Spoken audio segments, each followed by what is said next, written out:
اعوذ باللہ من الشیطان الرجیم بسم اللہ الرحمن الرحیم صلاۃ والسلام علیکہ یا سیدی یا رسول اللہ وعلی آلک واصحابک یا حبیب اللہ۔ تحریک لبیک یا رسول اللہ صلی اللہ علیہ وسلم کی مرکزی مجلس شورا کا اجلاس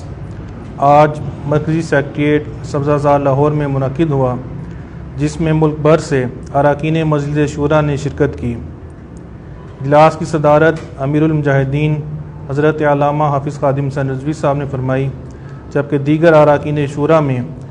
حضرت پیر سید ظہیر الحسن شاہ صاحب بخاری، حضرت قاضی محمود احمد قادری صاحب، حضرت صاحبزادہ سید عنایت الحق شاہ صاحب قادری،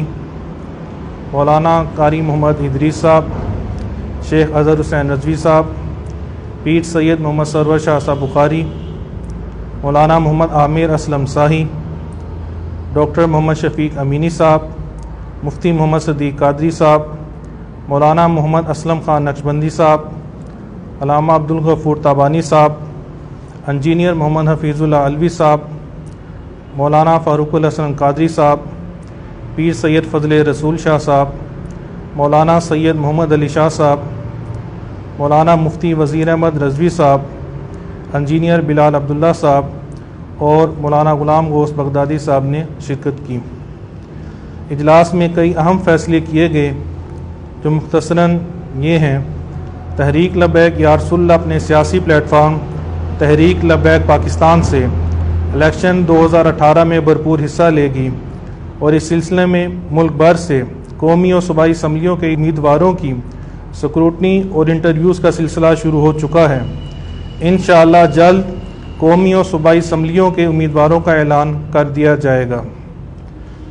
نمبر 2، اجلاس میں متفقہ طور پر یہ فیصلہ کیا گیا کہ اب تحریک لبیک میں زونل کی جگہ صوبائی سیٹ اپ کام کرے گا، اور اگلے اجلاس سے قبل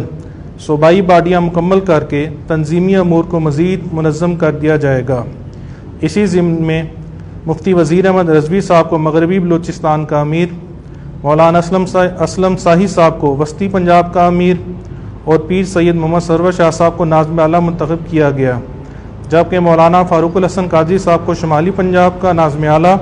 اور مولانا حافظ محمد ادریس صاحب کو اسلام آباد کا عبوری امیر مقرر کیا گیا ہے، جبکہ باقی ذمہ داران پہلے کی طرح اپنی ذمہ داریاں ادا کرتے رہیں گے۔ اجلاس میں فیصلہ کیا گیا کہ تحریک کے تمام ونگز جنرل باڈی کے ماتحت ہوں گے، اور اسی ضلعی جنرل باڈی ہی بنائے گی۔ طلباء کے لیے لبیک اسٹوڈنٹ فیڈریشن LSF اور نوجوانوں کے لیے یوتھ ونگ کا قیام عمل میں آیا ہے، جبکہ خواتین ونگ، وکلاء ونگ،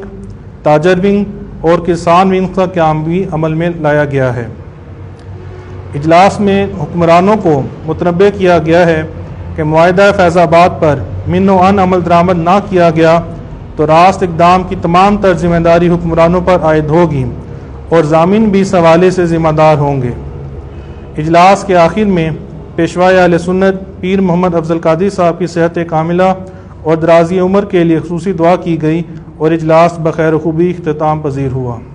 وآخر دعوانا ان الحمدللہ رب العالمین۔ لبیک لبیک لبیک یا رسول اللہ، لبیک لبیک لبیک یا رسول اللہ، لبیک لبیک لبیک یا رسول اللہ، لبیک لبیک لبیک یا رسول اللہ۔ تاجدار ختم نبوت زندہ باد زندہ باد زندہ باد، تاجدار ختم نبوت زندہ باد زندہ باد۔